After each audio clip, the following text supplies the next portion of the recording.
welcome to the Other 14 FC podcast. I'm Alex, Crystal Palace fan. And I'm Tom, a West Ham fan. And welcome back to your new home of everything not top six. Tired of your team being last in match of the day and not getting the flowers they deserve? Well, we're here to shine light on those other 14 teams within the league. So yeah, let's get going. Tom, how was your Easter weekend? Get up to anything interesting? Did you eat and drink as much as I did? Yeah, lots of chocolate was eaten, lots of mini eggs. It was a good weekend. Pretty chill, pretty laid back, apart from going to the football on Saturday.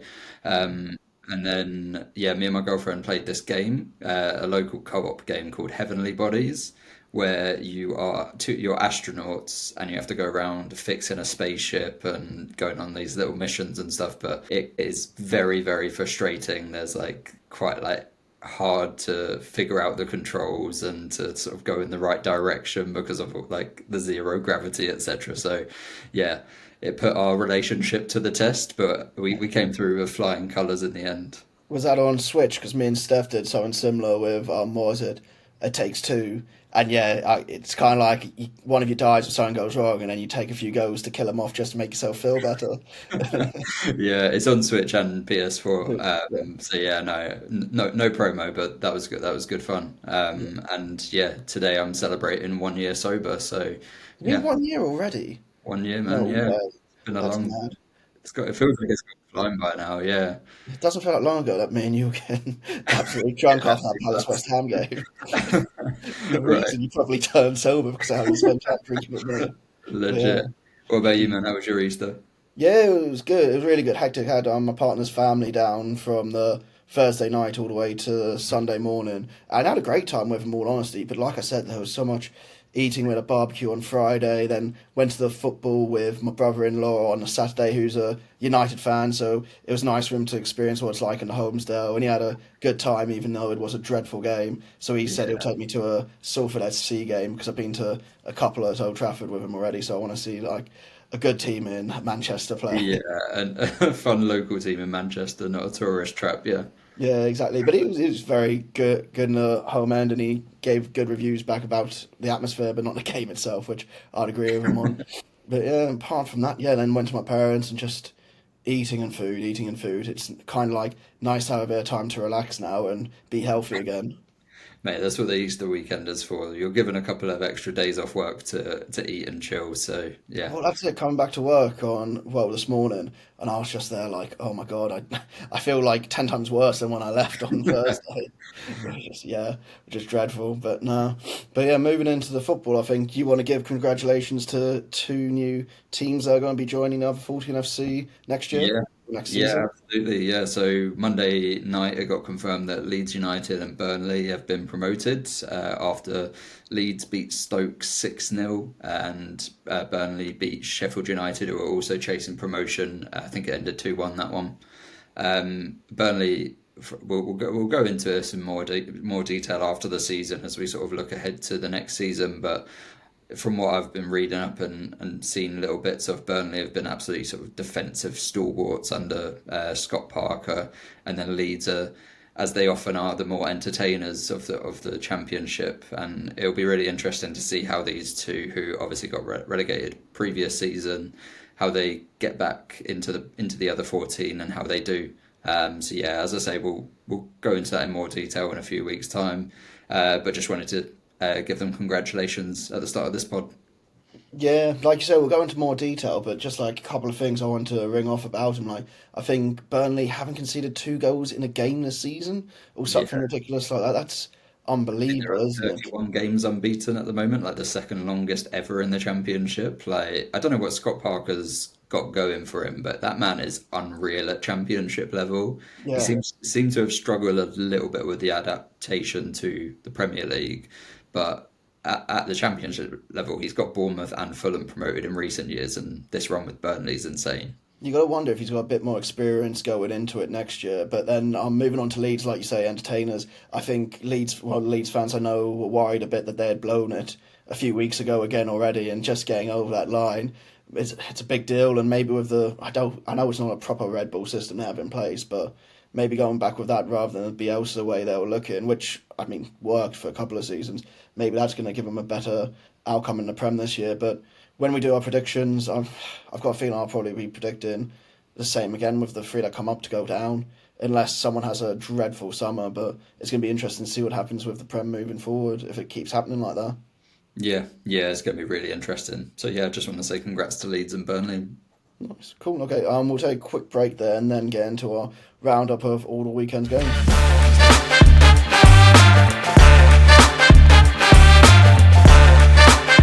Okay, we're back. So, Tom, let's get into a review of last week's fixtures. I think we had a collection of quite exciting games and quite boring games as well, with our teams probably being in the latter half of that statement, unfortunately. But where do you want to start for the weekend? I think we've got to start at Villa Park. Villa 4, Newcastle 1.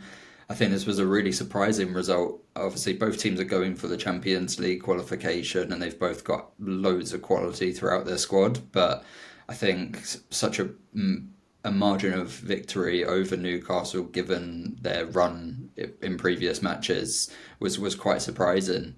What did you think about this game? Yeah, I think both of us. Well, I definitely had Newcastle to win. I think you had them to draw in your Yeah. predictions from last week, and yeah, I tried to figure out in my head what was going wrong. I was sat in the pub after the Palace game watching it and just being like, "Is this a game too far for Newcastle?" But then you kind of seeing all the other teams played midweek, and they didn't have that. Villa played Champions League midweek, so it's not really an Well, excuse, is it? Newcastle did have that Palace game midweek, but you would have thought that they'd been bouncing off of that and could have come to Villa Park with like all the motivation and energy behind them. But I I do think that maybe their lack of depth has shown up. Yeah, Given this run, like they've had the same 11 start of the last 7 matches, and they haven't had Gordon in that time. They haven't like Callum Wilson can't really start Callum Wilson over Alex Isak because of the form of Isak. The midfield three is so dominant that just like, and it works so well together. It's like, oh, do you really want to drop one of them or rotate any of them? Like, given the run that they had been in, you wouldn't have wanted to do that at all. And then like at the back, they've had a couple of injuries this season, so they don't have like the options. Like, I think Botman's out and stuff. So like they haven't really got the depth of their squad right yeah, now available. I'd agree with you on that one. It did feel like Dan Burn, especially, I feel like his run of good form came to an end a bit at Villa Park there. But it's just the tactics that Villa used against Newcastle felt like exactly what Newcastle did to us on Friday. They looked at the space in behind on the left and the right and just exploited it time after time, wave after wave.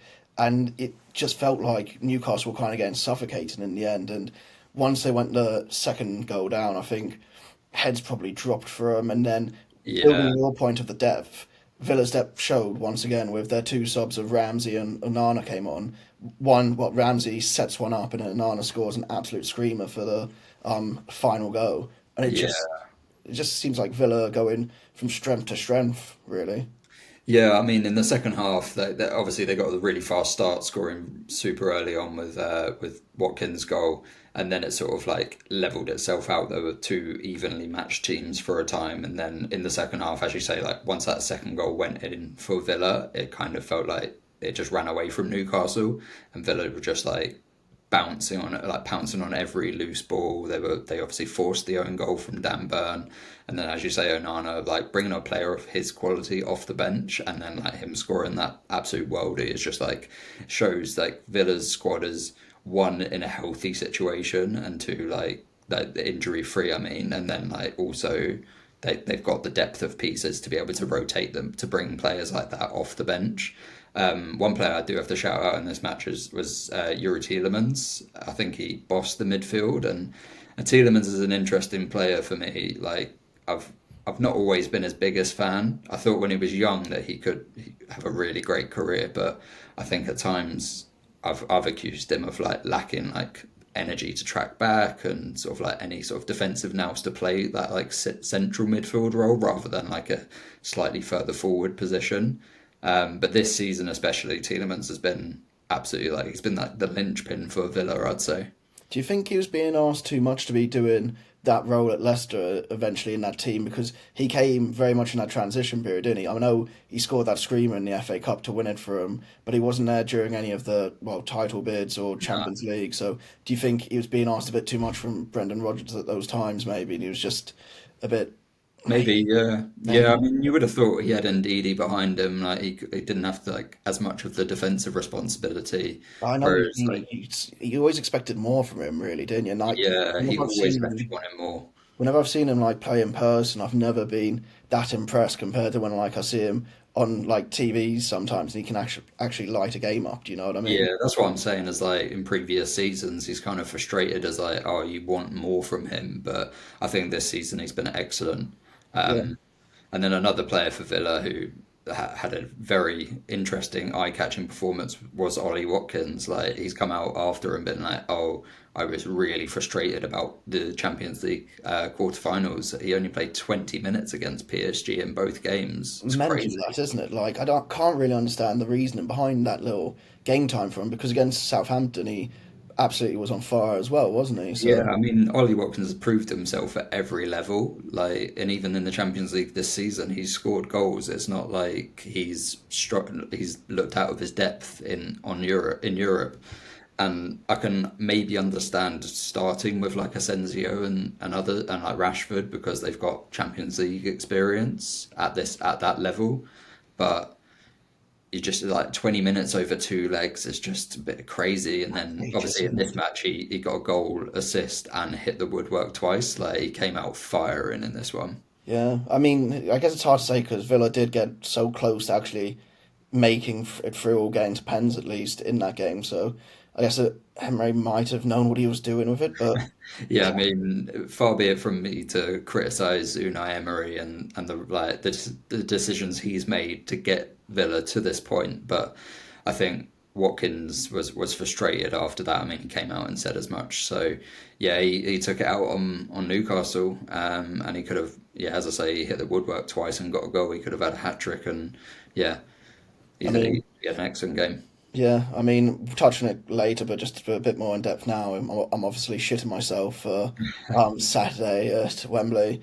Like, but the thing is, the tactics that they did in that game against Newcastle, is even Martinez, like to get over the press, just kicking it long. They tried that at Sellers when we beat them 4-1, and I'm hoping we keep our bottle and can somehow do it again. But it seems like everyone is firing for them at the moment. They're on a winning streak as well, aren't they? So. Yeah, and they're scoring goals at like they put three past PSG, like they put four past Newcastle.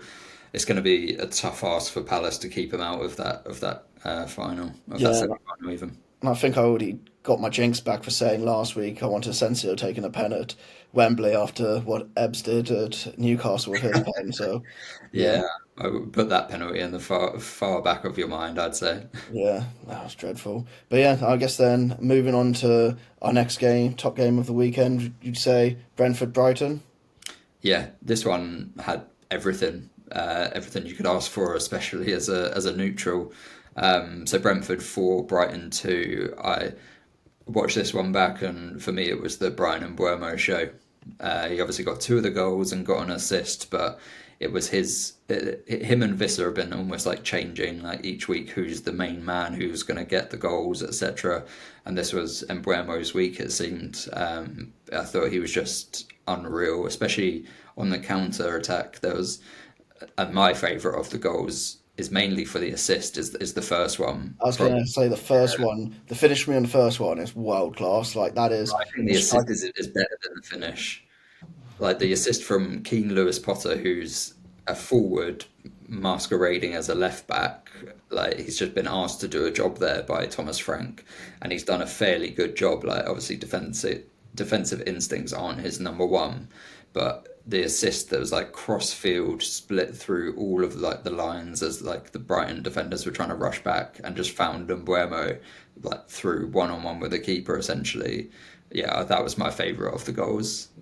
But no, it was my favourite goal. Mine was for the finish because the way he just sends it across to the keeper and he just has no hope. It, like I said, just a striker in absolute dazzling form with it. But Yeah, then I'm trying to think of the better goals out of that. Like Norgard gets pretty much a token goal now, doesn't he? He always picks one up Yeah, for yeah. Brentford. Captain Norgard's just coming in clutch at the end of the match in this one. Yeah, he's picked up a few recently, and then Vissa got one of the goals, but they both like two of the. I think it was the second and the third goal came from pretty massive deflections off Lewis Dunk, which I'm sure as a Palace fan warmed your heart. Yeah, I didn't want to be the one to bring it up because I may get like calls of biasy to being a Palace fan. But yeah, seeing those, it would have been I had nice. to bring it up for you. Yeah, it would have been nice if one of them was actually going off target and he could add another own goal to his Yeah, he collection. didn't actually get own goals for them, but they were pretty damning deflections. Like they put him take to, like Verbruggen couldn't really do anything on either of them. Nah, there was nothing. But then, did you see the tactics that they picked up on match day? There was a point where Lewis Dunk came out of the back three or back four to man mark Wissa, Oh, and really? yeah, I just think that's complete madness. Like that's not on Lewis Dunk, that's on the manager. Like telling him a Yeah. one on one, but the manager would know and seen like this season. Brighton's like central defenders don't have the pace really to recover, No. and they got absolutely picked apart with it. Like turning Dunk round and just going at him or having him chasing after you, you're going to win that battle every single time. Yeah, I mean he's 33. Yeah, Like Lewis Dunk has been an absolutely amazing servant for Brighton in his career, but Brighton do have a question over the centre backs this summer, especially like Veltman is. I know he's played a bit more right back in his time, but he's also in his 30s. Dunk's in his 30s. Obviously, Van Hecker went off in this one at the end after a nasty head collision. Like he's a young one that they can build around. Like he seems like he's okay now. So, yeah. But I definitely think they're going to have a couple of new centre backs in the summer. Like I think they have to, and even arguably the fullbacks position as well. Like Matchweek, who's a midfielder, played right back in this match. Like Jack Hinshelwood has played at left back at times. Like but I I think think they could all be upgraded for. yeah, I was going to say Estepinian kind of flatters to deceive as well from what I've seen throughout these games. Like he seems quite handy on the attack, but on in actual defence, it seems like he's lacking a bit there. Yeah, Estepinian will pop up with a goal every now and then, but I question his actual sort of like 90 minutes worth of defending each week, maybe. Yeah, I don't want to like completely drop it all on Brighton though, because obviously Brentford struggled to kill the game off in the end, and Danny Welbeck gets a goal. Like, don't know how he's still doing it, but he gets a proper poacher's goal in the game, and Brighton did give him a challenge throughout it all. It was basically till the very last kick of the game that it was killed off. Yeah, I mean Brentford have got had a they've had a weird season. Like they've been good again, but interestingly enough, it's been better away from home than it has been at home this season. Like usually you get your home fortress sort of thing, but they've had a really sort of mixed bag of results at home. I think this was their first win at home in a while. So they were never confident enough to kill the game off. Like obviously 4-2 seems nice. Seems like it was sort of comfortable, but like that last goal was in deep injury time. And yeah, I think Brighton were always in with a shot. Like I think when we previewed this match, it was real sort of heads up. Like I think I put like a 2-2 draw. Like I knew there'd be goals in this game. I think I went for a nil-nil. Shows how much I know. But I just thought like that neither team can defend at this moment in time. Mm. Like so there was always going to be goals, and it was a real coin toss about who would come out on top. Yeah, I think I looked at it as kind of a dead rubber because both teams' kind of European hopes might be over, but I, it's a hard one to say now because they're both on the same points. They're what 11 and 12 still, so it's an interesting one to see what happens with them. I feel like I hate this saying like a glass ceiling, but do you think Brentford are reaching their glass ceiling a bit? Like, what do you think the next thing they need to do to really push into that top 10 and got top 10 regularly is? Because from everything we hear, Thomas Frank is an amazing manager, and what he's done is pretty outstanding at Brentford as well, especially with losing key players, but just keeping it going. It's hard to say, isn't it? Yeah, I mean, I think he's done an excellent job, and it shouldn't be underestimated. Just like keeping Brentford in the Premier League without a relegation battle is like successful. Obviously, fans are going to start like after a couple of seasons of that, they're going to start looking upwards rather than downwards, and they flirted with European football qualification this season. I still think the way that they operate with such a sort of like tight budget and like trying to bring young players through, there's probably a ceiling to that unless you like lightning strikes and you manage to get a run, or maybe the quality of some of the other teams drops a bit one season. Like unfortunately at the moment this season there's just been like the top half of the table, there's just been loads of really good quality teams. Like there's so many in the mix for those like Europe like Europa Conference League spots that it's just going to be really hard to get into. And yeah, Brentford, I mean, I don't see them changing any of their ways with like the sort of talent acquisition, etc. So it's more a case of building again. I don't think they need a lot of like individual players. I think it's just like maybe one or two bumps up in quality. Like Kevin Schade has been good this season, but Fabio Carvalho came in and hasn't done anything really. So there's a miss there, but maybe he'll come of age soon. Yeah, I just hope for Brentford they don't get to the place where I think a lot of teams that come up do incredible first few seasons and then fans, almost like you say, expect more, expect more, expect more, and then that leads to bad decisions being made or fans not feeling the actual love that they should be giving a team that's actually playing well above its own resources. Yeah, Yeah. yeah. Last thing to touch on that game, I think, unless you have anything else, the Pedro red card. I don't think there's any. For me, I don't think there's any question of that. But No, yeah. yeah, Yeah, I thought we just had to touch on it. I don't think it was a contentious decision at all. It was a stupid decision from Pedro to lash out as he did.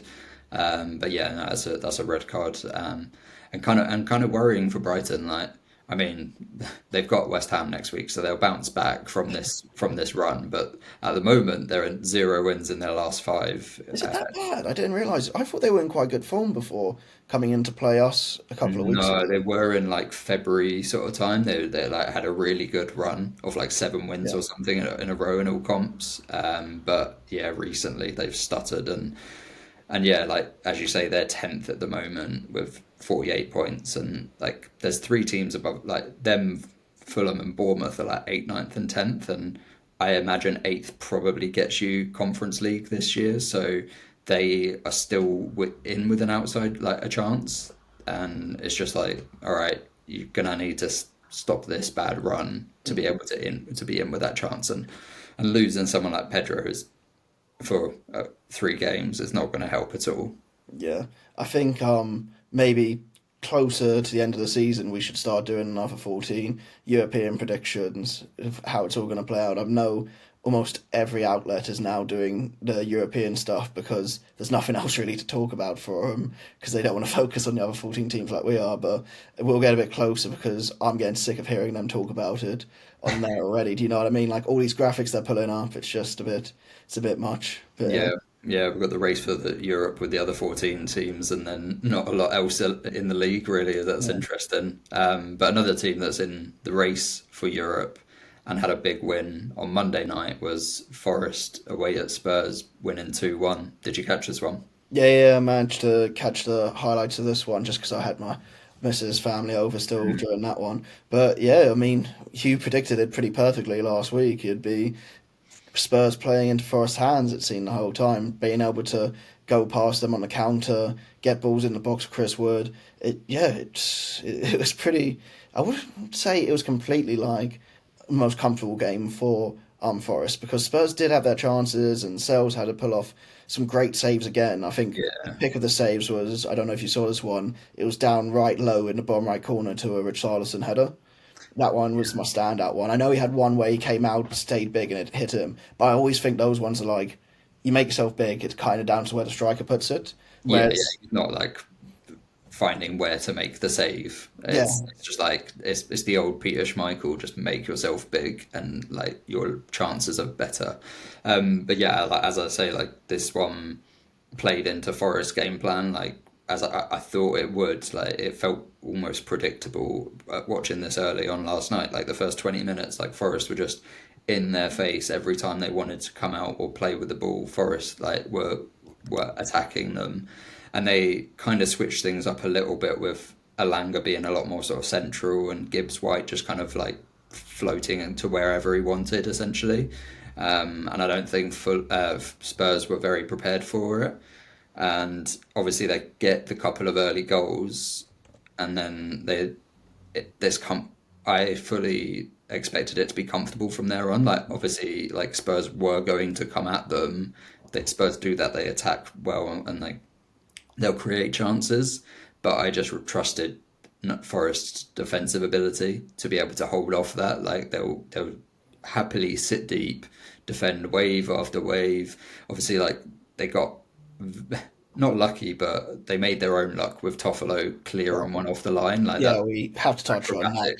Like you see those goal line clearances, and you're like, okay, it's kind of like what defenders are meant to do. But then I watched it back on the replays a couple of times, and I was like, how the hell has he actually like seen that and gone to do that, and then got his foot where he needs to get his foot? It was, But it has to be preached by the Forest coach and stuff because Murillo did this against Man United like yeah, true. 2 weeks ago, 3 weeks ago now. Yeah, Like it must be preached by the coaching staff that like, all right, when there's a melee in the box sort of thing, one of you drops onto the line or be aware of that danger so that like to be in the position to make those off the line clearances, which obviously you can't rely on, but you can rely on all of Forest's other defensive ability and their like structure and the way that they like defend with like a low block and mate, body it's behind the ball. been working for them this season, and they put it together for almost the whole season now. They bounced back from the Everton defeat last week, which I think I was a little bit worried that that could have been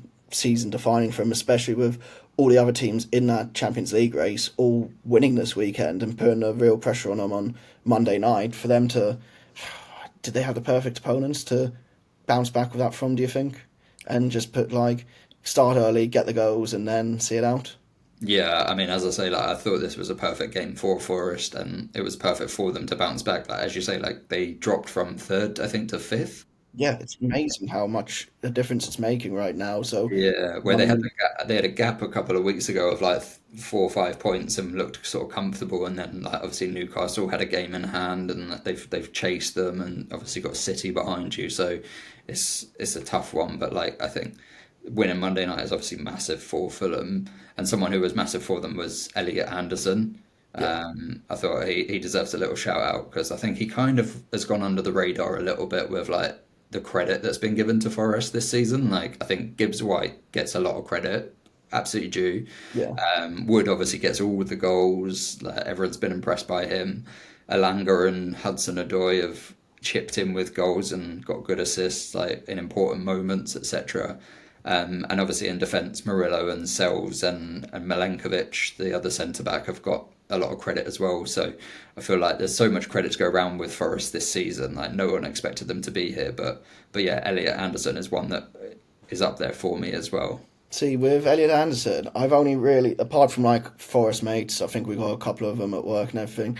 Apart from Forest fans themselves, I've only really heard praise for Elliot Anderson from Alan Shearer, just because he's come from Newcastle and he's there like, oh, it's one that got away. So, and it's yeah, it's nice to see him get some applauded, and then his goal was an absolute thunder rocket, wasn't it? Yeah, Into obviously that. it gets a bit of deflection, but like he makes the luck. So Yeah. yeah, I'm gonna say as well, like I think the two goals as well, how good Sal's is for Forest. Vicario had a bit of a shocker for yeah, he was Spurs. awful. It Yeah, as really, for how good Sells was, Vicario was terrible. Like he was at fault for like, especially the Wood one. Like Wood's heading it into an empty net. So it's sad, isn't it? It shows how important keepers really are in this league. And then I guess moving on to our next game, another team who have keeper woes and that keep seem to go on. Probably not in this game as much, but United Wolves. I mean, I'll start with this one because I was able to watch it. Had, like I said, my partner's family down and they wanted to watch the game during Easter dinner, so we had it on in the background whilst eating. And I just started. It seemed like a dreadful game. Like I think there were 4 shots on target in the whole game, and I think only one of them came in the first half. It was yeah. I really don't know where even to begin with it. I think Wolves went there and they played their game. They knew they could get points from United, and they just needed that one moment, which was that free kick. Sat at the table, I looked at basically the TV, saw the free kick had been given, saw it all line up, and went, they're going to score this. Went in, then yeah, partner's family well annoyed, but I think they even saw it coming. I think after what United did in midweek against Lyon, I think they've completely given up with the league. Yeah, So I mean, they United were obviously massively changed, and what I think the slight worrying thing would be for Wolves is that United did create a fair few like chances or good positions, and like United are just terrible at finishing, so it didn't impact Wolves negatively. But I think I think Pereira will be a little bit concerned at how many opportunities like they got in, but like Hoyland got in behind the defense, and the defenders played well in recovery, but they were getting those opportunities and a better team than Man United would have been able to capitalise on one of those. yeah, But Wolves kept it tight. They were always in the game as well. They created plenty of opportunities themselves. Like, it wasn't, as you say, it wasn't a good game, but they were in. They were always in with a win, always in with a chance of getting the win.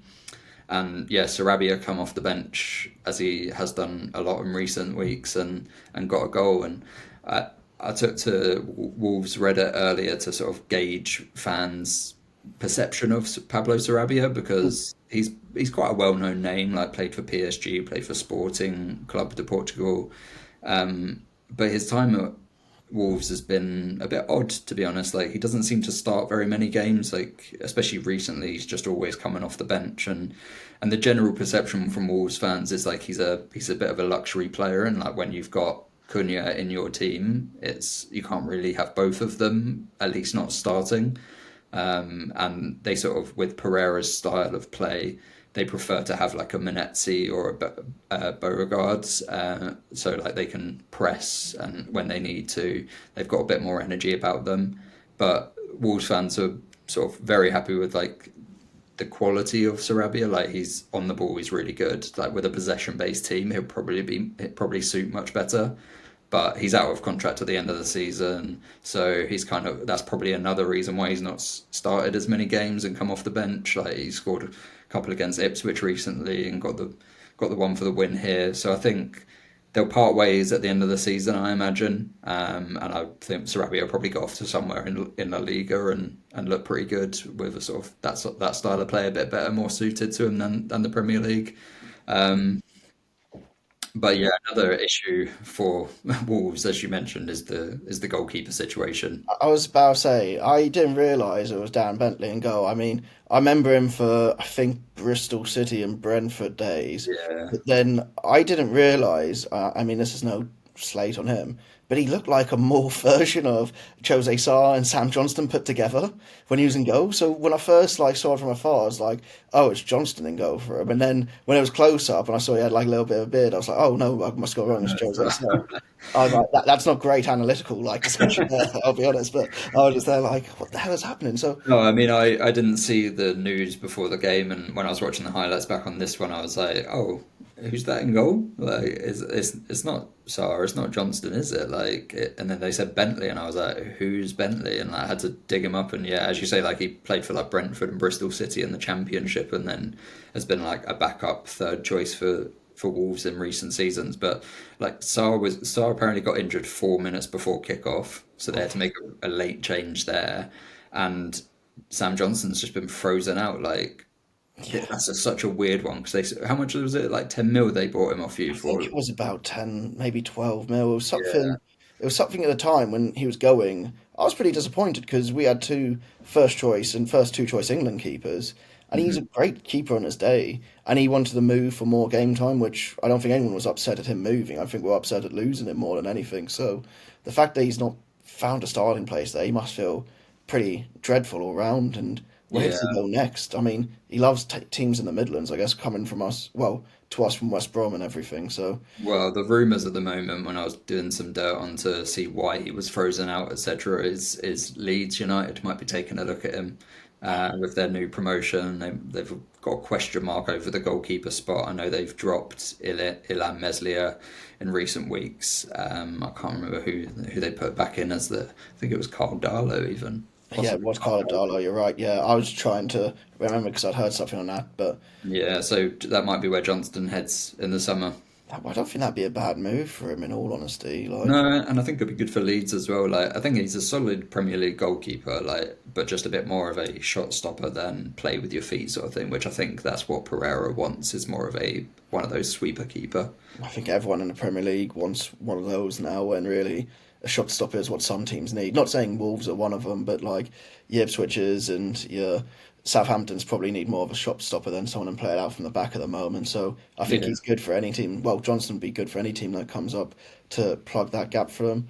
But yeah, I guess moving on to another boring, well, not boring, but not the best game of the weekend. Should we go for your hammers? And you were there, so I'll let you take it away with how your day was there.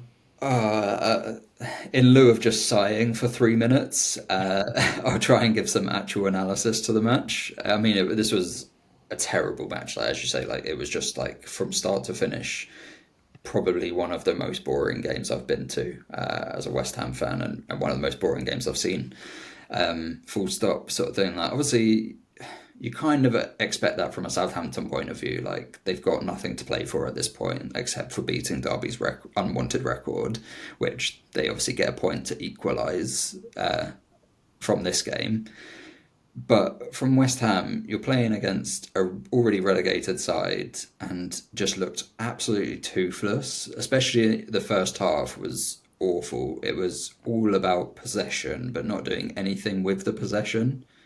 And then kind of like get a goal 2 minutes after half time, which, as I said last week, like happened to West Ham, like, happened against West Ham loads last season. So it was kind of nice to see. But then even then, like, Fulkrug came out after and like summed it up perfectly. Half the team sank after the first goal, and we're like, after West Ham got ahead, and we're like, cool, we can defend a 1-0 lead. Whereas the other half of the team were like, no, we should get more, which was absolutely the right way of thinking against bottom of the table Southampton.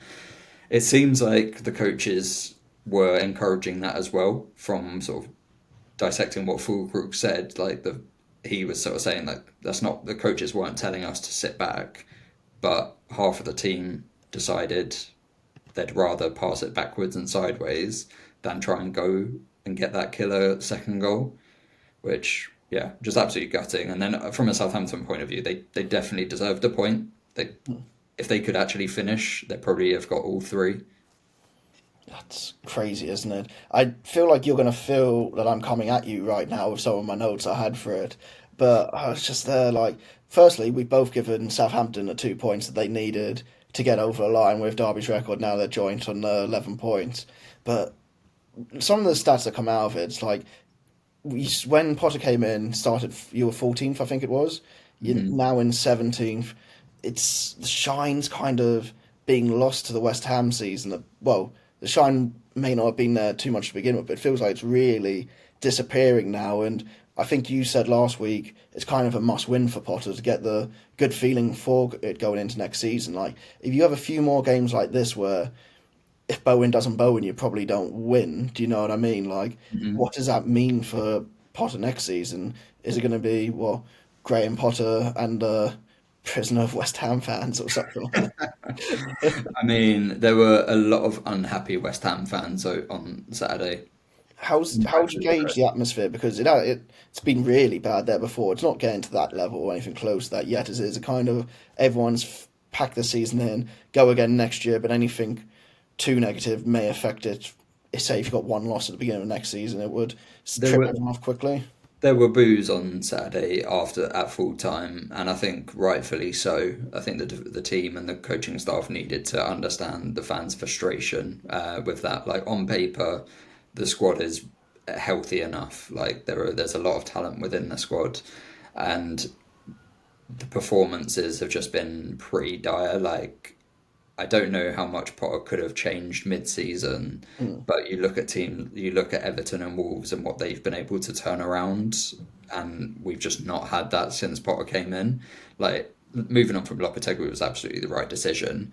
The football was dire under him as well. So I'm generally not a get rid of change managers all the time. Like, I'll be on the sort of more like lenient side of like give him like the full next season, provided we're not in the bottom three at a dangerous time. Like, if we're in the bottom three at Christmas, yeah, we might need to make a decision. Yeah. But other than that, I'd rather see if he can build something over the next season. I don't know whether the squad is built for a Potter sort of team. Whether it's like we've got too many big names, like talent on paper, but don't play as a squad. Whereas like his Brighton teams didn't necessarily have that big name on paper, but they played well as a team. Yeah. So I don't want to. Potter's come out and said it's probably not going to be a summer of full transition. Like it's always hard to get rid of like 5 to 10 players and replace them and have like a positive season. Like there's just way too much instability. So whether it's a case of we lose a couple of maybe the big name players like Paqueta, Kudus, That's what I was like, thinking. How long do those players stay if they see you? What, he's 17th at the moment, I think. Like, those players stay? I think, for me, I don't know. I feel I like they mean, don't leave because they know how good it can be at West Ham, maybe. I think they'll be open to offers on anyone in the squad really, except for Jared Bowen. Like I think he's pretty much the only one, and Aaron Wan-Bissaka Mm. are the only sort of like two players that have been like, no, we absolutely have to keep those. Like obviously there's a few other pieces that you'd still sort of you can keep, but everyone else I think they'll be open to offers and see like what they can get for them and how they can reinvest that really. That's going to be interesting. I guess for Saints' side, I think one player that they're definitely losing this summer is Kyle Walker-Peters. He looked like he had quite a good game. I know he had one shot that was just slightly off target that would have put Saints ahead as well. I think he's an absolute shining player for them. What about Dibbling for them when he came on? Because against Palace, he was absolutely unreal. I know he skied one over the bar in this game that would have make it 1-1, I think. Yeah, but he looked okay. I wouldn't say he looked like £100 million player that I've Yeah, seen okay. like his name be linked with, and I don't know if he is worth 100 million. I don't know how he's not starting in that Southampton team, but he was exciting and he got on the ball and like he threatened as well. Yeah. What did So you make of the disallowed goal? I think, have you been able to watch it back at all or not? no, I haven't been watching this game back, unfortunately. This is just me going off of all of my knowledge from the match itself. I haven't put myself through watching this one back. Okay, we'll leave it there then, because I'm pretty sure it was a foul on the keeper. It looked pretty. Oh, it was Fulkrug's goal, wasn't it? And then Yeah. Fulkrug fouled on the goalkeeper. Yeah, I mean, from my vantage point at the other end of the stadium, absolutely not a foul. It should have been a goal. Oh, okay, cool. Then moving on to what actually I think, looking from the highlights, looked like quite an exciting, heated game. The West London derby between Fulham and Chelsea. I think Fulham kind of, no, sorry, Chelsea kind of did what Fulham did to them on Boxing Day, all that time by getting two late goals to snatch victory from the jaws of defeat. Yeah, again, Fulham, they're kind of a difficult side to judge at the moment. Fulham Villa Like Fulham. That's Fulham, Villa, Fulham, like they sort of started okay. Like it was a little bit back and forth, like box to box, and Iwobi gets a really nice goal, and then they kind of didn't do much after that, and it was Chelsea creating chance after chance sort of thing. Like I don't think Chelsea are anything special, and I don't think like Fulham did enough to disrupt them really. They didn't go forward enough. Like I think outside of Iwobi like and Sessegnon in this match, like I don't think there were too many other Fulham players who can say that they excelled or they put their team in the best chance to win it. I think they dropped deeper and deeper as the match went on, and then Chelsea get a couple of late goals and Fulham lose. I think, like, speaking to Fulham fans and then fans of teams that they've taken players from who are like good standard players at those teams, Fulham are kind of seeing one week why they were good at those teams, but then the next week they're seeing why people aren't too upset about losing those players. Like, I think even Iwobi in that game, it's an absolute great goal he scores, but then he kind of like disappears for the rest of the game. One more close home for me, Anderson, like seeing the highlights, he's spraying some amazing balls across the pitch for players, but then the defending for, I think it's the Neto goal. I've seen him do that, loses man or not tight enough to his man in the box, and he's like that on his Yeah, side, and the you ball's can't flying let past him. So Neto no, like like spin in that situation and just leather one in like as a central defender. Like, you got to be up against him and yeah, push I've the just pace. seen that loads of times with Anson. I think that kind of sums up Fulham's season. If they can find a few more reliable players, because these are almost like squad players they should be bringing on to finish off or like do 20, 30 minutes, show the best of them, and then yeah, it's going to be an Yeah, interesting one. I mean Fulham have got some good pieces in their team. Like I think Anthony Robinson's had an excellent season. I think Iwobi's been amazing this season, like 9 goals and 5 assists. Like as you say, he might like drop in a few games, might come in and out of them. But I think overall this season he's been really good. Like Leno has been solid in goal. They've got like Calvin Bassey's been all right at times. Like Anderson's been all right at times. Like it's an interesting squad. I think like as you say, like they picked up from other teams in the Premier League and possibly figuring out why those players were allowed to leave. Yeah, that's exactly it, isn't it? Anything else you want to touch onto that game, or should we move on to the few losses for the other 14 teams? I think I'd just say, like I said, sort of on the Bournemouth and the Brighton situations, like Fulham are in that mix of those three teams, seemingly battling it out for like eighth spot. There's like a gap between seventh and eighth, so which and eighth I think will probably get a Conference League spot. So Fulham will be they're in bad form at the moment. I think they've got 4 defeats in their last five in all competitions, dating back to the FA Cup loss to you guys. They'll be looking to get that change pretty quickly if they're going to be in a chance of getting making that eighth spot their own. So yeah, that's it all from that one. Nice, cool. Okay, yeah, then moving on to Ipswich Arsenal. I don't think there's a lot to really pick from this game. I think Ipswich struggled without Delap again. The red card was probably a red card as well. And once Yeah, the first Arsenal goal goes in, the Tractor Boys are in quite a bit of trouble. Would you agree with that there? 100%. Yeah, I think this was a golfing quality, which is to Yeah, be expected as well. Like I was reading up yesterday morning. I think the Athletic did a piece on it of like just how far Ipswich have come in the last 2 seasons. Like it's easy to forget like they were League One two years ago, and now they're in the Premier League. Like it was to be expected for them to go down. Like they shouldn't have been in this position really. Like it's so rare that you get back to back promotions and that it's actually something that like the Premier League. I think Kieran McKenna said it like the Premier League was just that one step too far. It was one step too soon, so they can regroup in the Championship. I think they'll likely keep a fair amount of the squad. I think obviously Delap will probably go. Leaf Davis might go, but I think he's someone who came into the season with loads of respect, loads of like intrigue about how he'd adapt. Like he was so good in League One and the Championship.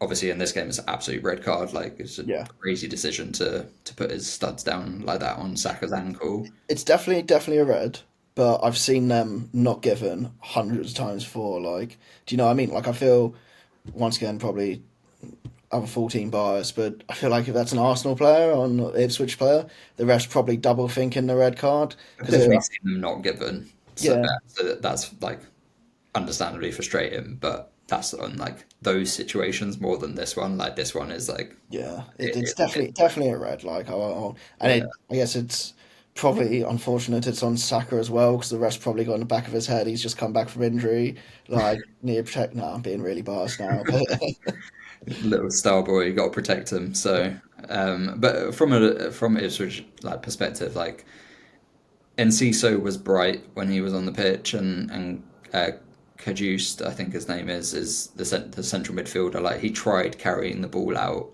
it was just like everyone else kind of struggled, and they just came up against a team. Obviously, Champions League semi-finalists, like they come up against a quality team, and like McKenna said it. I think he said like that was their toughest game of the season, and that's kind of what it showed. So, yeah, unfortunately, Ipswich weren't able to do something incredible in this one, and yeah, no, I completely worried again. We've got Arsenal obviously in midweek coming up, so I'm worried they're going to take that red hot Not form what you want into before the FA Cup semi-final, yeah, we'll surely. be resting loads of people, but we'll probably touch on that one a bit later. Yeah. Moving on to Everton City. Yeah, what was your take on that one? I've got a few interesting points to take away, but what about yourself? Yeah, I mean, this felt like a game that I've seen as a West Ham fan a lot in recent years under David Moyes, like defend 10 men behind the ball and try and capitalize on set pieces. And to be fair to them, it almost worked at Fucking nearly times. did, didn't it? Like, there's the Tarkowski header, isn't it? Or was it? Yeah, Yeah, I think Tarkovsky's one hits the woodwork, and then yeah, Branthwaite's one, I think, gets saved. yeah. You could say it's a really good save from Ortega as well, isn't it? Because he like just puts his hand out there to get, it. And yeah, that height in the back, like it works from the set pieces, and it was working for him for what nearly 70 minutes. I think the first goal comes 84 was the 84. yeah, it was very late on that they conceded these goals that obviously once the first one goes in, Everton just kind of struggled to regain control, like, get any control. I think it's before that they start struggling. I don't want to shit on Michael Keane, but when Tarkowski pings his hamstring, I think that's what they said it was at least. You Mm. see Michael Keane come on, and then he gets in a bit of trouble with Marmoush with a ball that bounces over him, and he's just there like, oh, he's in the Oh centre yeah, that now. one. You know, yeah, he's in the centre now. Is he going to be able to keep that form that Tarkowski was having in there? And then it's not him. It's Brathwaite that loses gets lost in the box. I think for the first goal. I think who is it? Is it oh Was it right? Branthwaite? Is it Brathwaite? And then is it O'Reilly gets in front of him? O'Brien loses him for the first one, I Ah, think. that's the one. Yeah. So he gets in front of him, but then O'Brien does have a massive block in the first half with his head Yeah, to stop another goal. So it's kind of evened out there. But then yeah, for the other goal, it's almost like a carbon copy of what City scored against us for their third goal. yeah, Competition like Kovacic central again, box. wasn't it? Yeah, I mean it's a good finish from him, but Everton did so well for so long, and I feel like the fans would probably have been left leaving Goodison, like you say, probably seen that game before. We'll see that again and just be like, we put in a good shift, which is Yeah, I mean, it was there were worse Moyes games against like top six teams where they just absolutely capitulated, but like for West Ham that is. But like, yeah, I think Everton can be proud of like the players gave all their effort and they just come unstuck late yeah. in the game. Did you see the penalty shout for on Savino by any chance? Yeah, I don't think it was a penalty in my opinion. Yeah, I'm happy that's not been given as a penalty. I think that's the way I can put it. I'm happy that it hasn't been given, but once again, like I was saying for that red card, it's ones where you've seen them given. So maybe I'll be on. I'm kind of building up to happy about certain refereeing decisions and agreeing with them because I think we all know Yeah, what's coming later. I'm generally on the sort of side of like penalties are such a good like goal scoring opportunity, like 75% chance of scoring, I think it is. Like so like sometimes I'm quite often leaning to the side of does it warrant that? Like does the act like does Did the it? incident warrant them almost guaranteed like three-quarters of a chance of getting a goal. Like, I don't think so. So that's sometimes what I think about in those situations as well, which isn't probably necessarily right, but that's where I Yeah, think. I And then, think it's a good way to level it off, isn't it? And then my last point from that game, you talked about it last week. I don't think the Brozier experiment necessarily worked for Moyes. I think even though they were in the game, even when he was taken off, I think Beto surely would have been the better man to maybe cause City a bit more trouble up top. Do you agree? yeah, Or yeah, I think Brojo may have a little bit more legs in the tank to be able to sort of like stretch like get into the channels a little bit more, but I think Beto's been like, and it's not a wild thought to say like Beto's been the more impactful striker, and I probably don't see Everton re-signing in any way Armando yeah, Broja. I think he'll go back to Chelsea. yeah, I'd agree with you there. Cool. And then moving on to the late Sunday game, I believe it was Leicester Mhm. Liverpool. I think Leicester did well to frustrate Liverpool and nearly take a point out of it. Would you agree, or do you think they hung on and got lucky? I mean, looking at the stats and watching it back, this felt like Leicester were hanging on and riding their luck quite a bit. Like, I think they did well for a certain period of time, but then I think sort of like it started to build up the pressure, and I think this I think if Liverpool had had their shooting boots on, this could have been a lot worse. Well, there's a chance early on in the game because we had this one on in the background of Easter dinner as well. That may show you how fat I am that we were eating for the best part of 4 to 5 hours. 6 hours.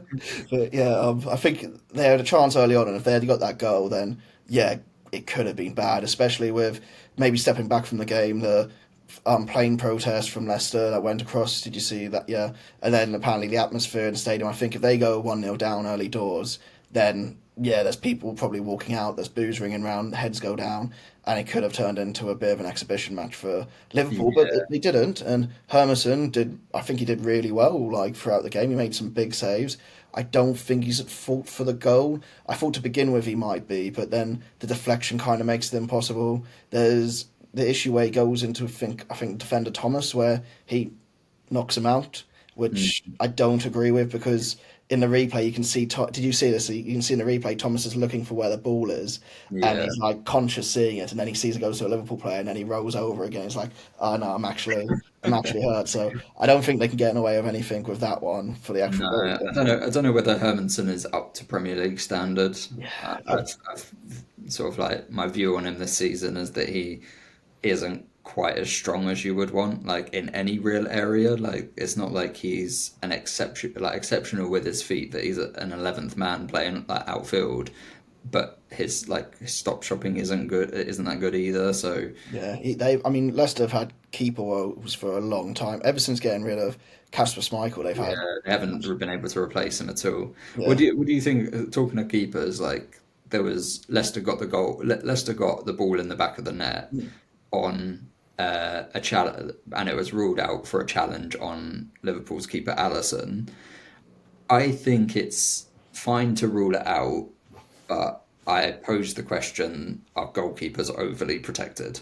See, I was thinking about this one as well. I'm happy you asked me. So I think the goal was right to be ruled out because I think the ball may have even gone out. Oh, Like that's yeah. one thing. When I saw the replays, I was like, "That far now."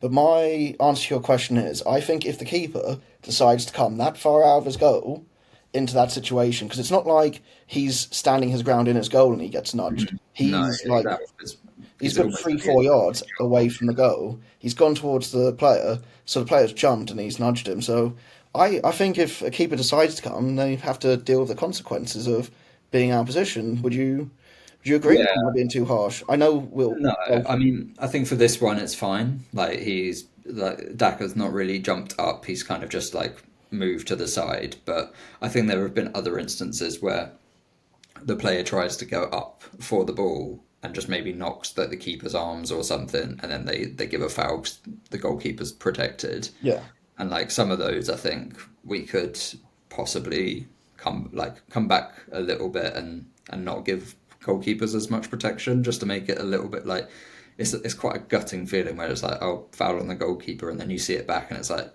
it's just a is little is touch. that it? Like Yeah, it's like if that was another player, like they wouldn't have thought anything about it. Like it's just like using your strength. But and even though the goalkeepers have the benefit of being able to like reach over you with their hand and grab the ball, like I I don't know. think there's just got to be some give and take with it, in all honesty. But it's another thing. Once keepers start getting a bit more rough treatment, then it's going to be more like, oh, it's inconsistent across the league. Do you know what I mean?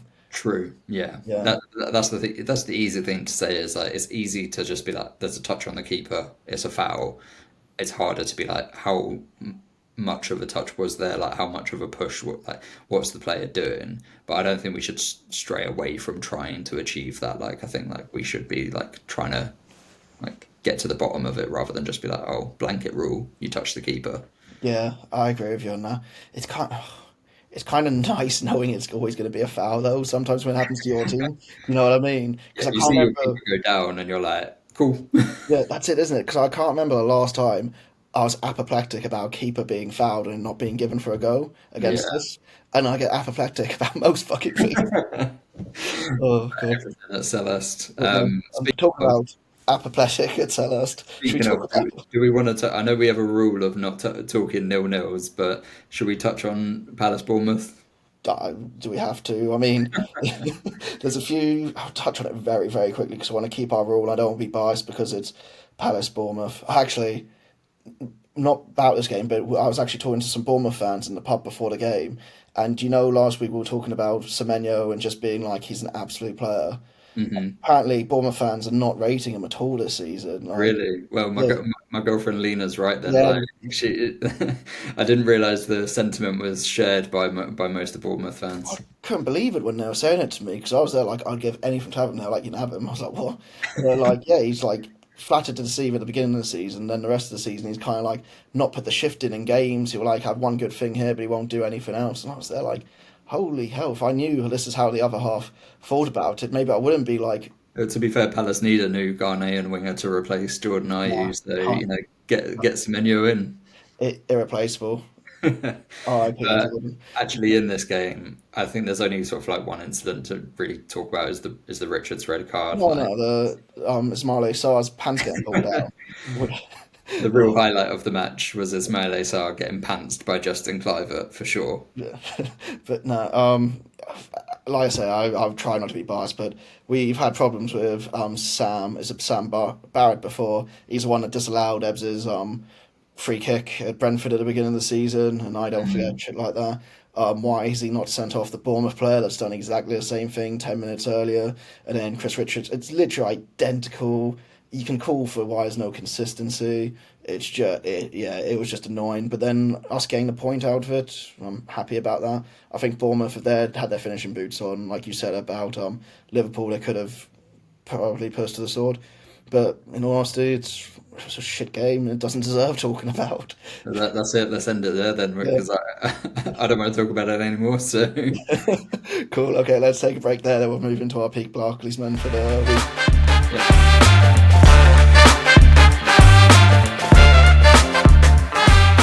Okay, and we're back. So, Tom, who do you have for us for Peak Barclaysman of the week? So I've gone for a big framed, silky feet, smashing in goals in a Strongbow sponsored shirt, Australian, from Mark Viduka. Absolutely class, proper Barclaysman there from you. Do you know what got me? And I think you started off right, like wide frame, like big geezer. What always got me with him, and like from highlights watching him as well, it's just that he looks like he shouldn't be able to do what he did with his feet the whole time. Mhm. Like 100%. silky, is it silky? Is it silky? Because it is technically silky, but doesn't look it. Do you know what I mean? Like it was like two touches around the keeper, like spinning on people, Cruyff turns here, chops here and there You as wouldn't well. expect it from the big man, like his body frame and like just his face. You wouldn't expect him to have such good quality control with his feet. Like how many target men do you see who can play with the ball like that, like and like spin a defender whilst keeping the ball so close to them and like always having it under control. In this modern day, I honestly, I'm not going to say JP, but maybe the closest to it in the Premier in his current form. Maybe does that mean I Similar sort of like big frames, but good with their feet. Like yeah. obviously, give a little context to Mark Viduka from those maybe who don't remember him.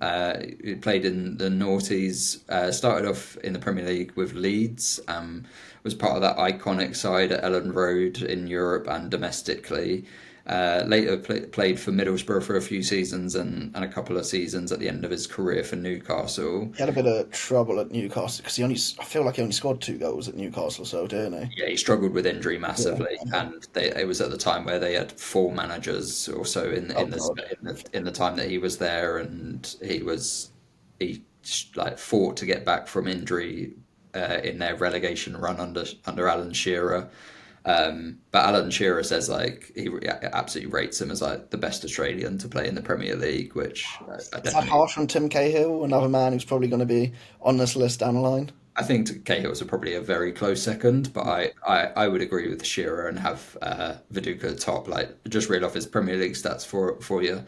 So he played 240 times. He scored 92 goals and got 28 assists. Like I think his time in Leeds, especially where he was almost a goal every other game, which at the time was just like, yeah, that is peak, like exactly what you want from your striker. And I feel like when he scored, he tended to either get a brace or go on and get like 3 or 4. I think there's big game against Liverpool, isn't it, where he scores all 4 goals. I think there's a lot of games he scored against And they're Liverpool. all bangers as well. Like Yeah, none of them are like scrappy 6 yard finishes. Like they're all sick goals that he scores. the best goal I think I've seen of his. You might have a different one, but you may have seen it. I think it's when he's playing for Leeds still, and it's a volley against Charlton. It's very reminiscent of the Luis Suarez one against Norwich, where it's like about 30, 35 metres out. He like hits it, but it goes up and gets that dip over the keeper, and it Yeah, beats like the goalkeeper right above him, like that, trying to stop it. Is like that is my standout one, and the kit for it as well, and everything. It was just like this is Peak Barclays. yeah. I mean, nothing gets more Pete Barclays than that Leeds shirt with the Strongbow sponsor, as I Long mentioned. sleeves as well. Don't forget those. Like Yeah, just those, long baggy. Like everything was XXXL. Like those were the days. I don't want this like skin tight fitting stuff. I Mainly know, 'cause right? Bring it back. great back. It looked awesome, but I just think he could score every type of goal as well. Mhm. Like that was one thing. Looking for his highlight reel or just on his day, he could do pretty much anything for you. Yeah, I mean he's still the highest scoring Australian in Champions League history with 4 goals, and they were scored during that Leeds United run to the semi-final where they got I think they got knocked out by Valencia, but they beat like AC Milan. They got a draw against Barcelona. Like there was a proper iconic run in the Champions League, and his time at Leeds ended with obviously at the time where Leeds His were in financial administration, yeah, and yeah, yeah, financial like ruin, and his last game was the game that confirmed their relegation. In a 4-1 loss, he scored a penalty, and then unfortunately against Bolton Wanderers, and then yeah, they confirmed their relegation. That was his last time he played for Leeds, and then yeah, as Leeds went down, he moved on to Middlesbrough under Steve McLaren and also Gareth Southgate during his time there. But he was a part of that incredible Middlesbrough team who got to the UEFA Cup final in 05-06 as well. I was about to say they have a lot of Peak Barclaysmen in that team as Oh well. yeah, we'll be talking about that Middlesbrough 05-06 team for sure. Amazing. I think one of his first goals I saw he scored from, he has a short sleeve shirt on. I was like, that doesn't look right. It's wrong. It's wrong. Literally, like, get that long sleeve back on, get your Pete Right. Barclays onto it. But they went on a like. Did you say they went on a European run there as well? Yeah, they got the UEFA Cup final in that one, and then they lost in the final. I can't remember who they lost to, but yeah, he had a decent spell at Middlesbrough, and then as we mentioned, ended his career at Newcastle. He actually never fully announced that he retired. He just vanished, didn't sign for another team, Really, he could and still be going somewhere. yeah, because obviously he was Australia captain by this point. He Yeah, captains them in the 2006 World Cup, which was he was part of that infamous game. I don't know if you remember it. It was Croatia 2, Australia 2, but it was the game where the referee gave one Oh, Croatian player 3 yellow cards. I didn't realise it was Australian that game. It's Graham. Was it Graham Yeah, Cole who did that in that game? I I can't think remember who the ref was, but that's I was watching it earlier and I was like, and it came up in what I was like researching. And I was like, oh wow, I didn't realise that it was Croatia Australian that one. I just yeah. always know it's Croatia, but no. So last week you had some interesting facts about Morgan Pedersen being in a band. What other quirky facts do you have for me on Viduka? So my tabloid digging has come up with that Mark Viduka is a distant cousin to Luka Modric, the Ballon d'Or winning Real Madrid midfielder. Yeah, Really? because Mark Viduka's dad is Croatian Yeah. and he emigrated to Australia, and so yeah, Viduka could have played for Croatia as well as Australia and I think another country, but I I can't remember who that was. don't know why. I just thought Viduka was somehow an Australian name somewhere down. Says bad for I mean, someone that Mark lived in Viduka Australia. is such an iconic Australian person that I think we all just assumed that Viduka was an Australian name. Took it But on like I was just there like yeah that's fine. I guess they've got some yeah, great names. but apparently he does live in Zagreb in Croatia at the moment and owns a cafe there because he just loves coffee. Fair Which enough I then. feel like in a world where all the ex players are trying to be coaches and stuff, it's nice to hear a bit of a random story from Mark Viduka. I was gonna say it's a bit mad choosing Zagreb and open a coffee shop there rather than Melbourne, where you got all the sun and everything. But Yeah, good on him. In all honesty, that's amazing. he's there on a Peak Barclays list. But now we have to ask ourselves, where does he go on our Peak Barclays rankings? Because currently we have Morgan Pedersen sat at number one, and I think we may get into a bit of a disagreement here. Well, James Pedersen is one of one at the moment. I'm putting Viduka ahead of him. Go on, give me a reasoning, and then we can So I decide think why I'm right. I think him being a part of such an iconic Leeds team, I think his impact in the league, scoring sort of more goals, getting more assists, like he played for multiple iconic teams like the Middlesbrough 0506 and even iconic in a bad way that Newcastle relegated team was crazy at the time, like the first time they'd been relegated from the Premier League. Like I Do you know? think it's the way you like the style, his big frame, smashing in goals, like scoring 4 goals in a win versus Liverpool. I'm giving it to big Mark Viduka. I don't know how, but you kind of swayed me a little bit more You're there. ready to argue, I know. Yeah, I was, because I guess for me, Morgan Pedersen is there like 0405. Like I think I said last week, like the Predators, or his look was all that like perfect, and that was like me getting introduced to football. Whereas I Mhm. think Duca was just that bit where I was understanding football but not really getting it. But Right. then like you bring in like against big teams, having big moments, getting like for a longer period for multiple teams. I Yeah, I probably mean, I would have been about 7 when Viduka signed for Leeds, so I was very much at the formative ages of being like, wow, who's this big big guy up top scoring goals? Like he was so impressive for me. I'll concede this one, but you're not going to be getting any of the other ones you want later this year. So yeah, I guess we got a new leader on our Peak Barclays table board, and we'll get that up for you guys to see now, hopefully. But yeah, Yeah. cool. Anything else on Viduka before we move forward into um, predictions for next week? No, we'll leave Peak Barclays there. Mark Viduka, the big man. Love it. Cool. Okay, catch you guys in a sec.